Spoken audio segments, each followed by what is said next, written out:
अब इंसान अंतरिक्ष में दवाएं और माइक्रोचिप्स बनाने जा रहा है।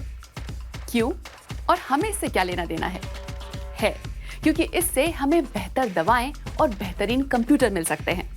कम ग्रेविटी और दूसरी खास कंडीशंस के कारण स्पेस में माइक्रोचिप और कैंसर जैसी बीमारियों के लिए बेहतर दवाएं बहुत तेजी से विकसित की जा सकती हैं। यानी मेडिसिन की दुनिया की अगली छलांग अंतरिक्ष में। आप देख ही चुके हैं कि कैसे स्पेस में 3D प्रिंटिंग का इस्तेमाल किया जा रहा है, वो भी चांद की धूल का इस्तेमाल कर। नासा के एस्ट्रोनॉट्स ने 2021 में ये ट्रिक करके दिखाई थी।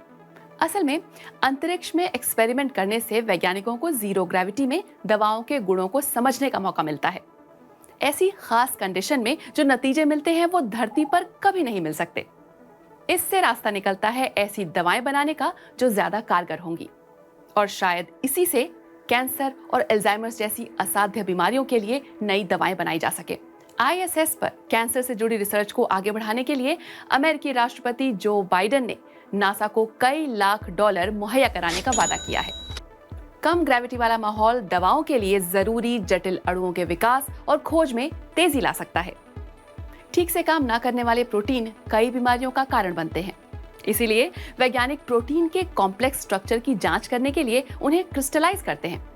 अंतरिक्ष में यह प्रक्रिया पृथ्वी की तुलना में बहुत आसान होती है।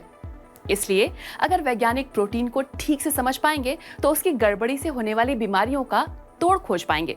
भविष्य में इससे हमें ऐसी दवाएं मिल पाएंगी जिनके साइड इफेक्ट कम होंगे, जो ज्यादा अच्छे से असर करेंगी और हर तापमान पर काम कर सकेंगी।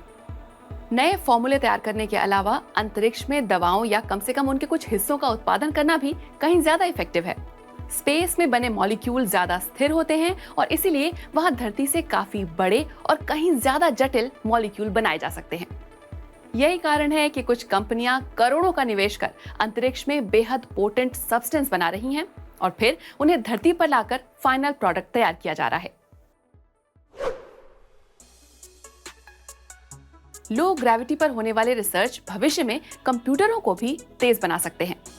सेमीकंडक्टर से बने माइक्रोचिप असल में ज्यादातर इलेक्ट्रॉनिक चीजों के दिमाग जैसे होते हैं, लेकिन पिछले कुछ सालों में इनका विकास जैसे रुक गया है।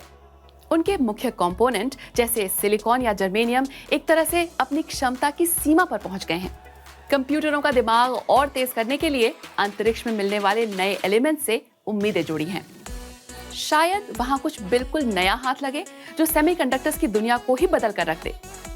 कुछ एक्सपर्ट्स बताते हैं कि अंतरिक्ष से मिली सामग्री से बने सेमीकंडक्टर 10 से 100 गुना तक बेहतर हो सकते हैं। अंतरिक्ष के ऐसे खजानों की तलाश तो इंसान कब से कर रहा है। इंटरनेशनल स्पेस स्टेशन ISS पर सालों से कई तरह के प्रयोग जारी हैं। इनमें रिसर्चर, सरकारी एजेंसियां और मुनाफा कमाने वाली कई कंपनियां भी शामिल हैं। लेकिन फिर भी ISS तक पहुंचना सबके बस की बात नहीं। हालांकि ऐसा चाहने वालों की तादाद लगातार बढ़ रही है। SpaceX और ब्लू ओरिजिन जैसे बड़े प्राइवेट प्लेयर्स ने पृथ्वी की कक्षा में तैरती कमर्शियल लैब्स बनाई हैं।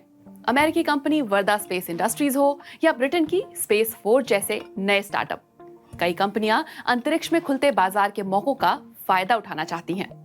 इसलिए आने वाले सालों में शोधकर्ता और डेवलपर्स कुछ बिल्कुल नए इनोवेशन दुनिया के सामने लाने की उम्मीद कर रहे हैं। स्पेस रिसर्च से जुड़ी कई प्राइवेट कंपनियां जो कभी-कभी अमीरों के महंगे शौक जैसी लगती हैं, शायद अब कुछ काम के नतीजे भी ले आए। आपको क्या लगता है, क्या अंतरिक्ष में मिलेगी अगली औद्योगिक क्रांति की चाबी, या अभी आपको दूर की कौड़ी लगती है? कमेंट कीजिएगा।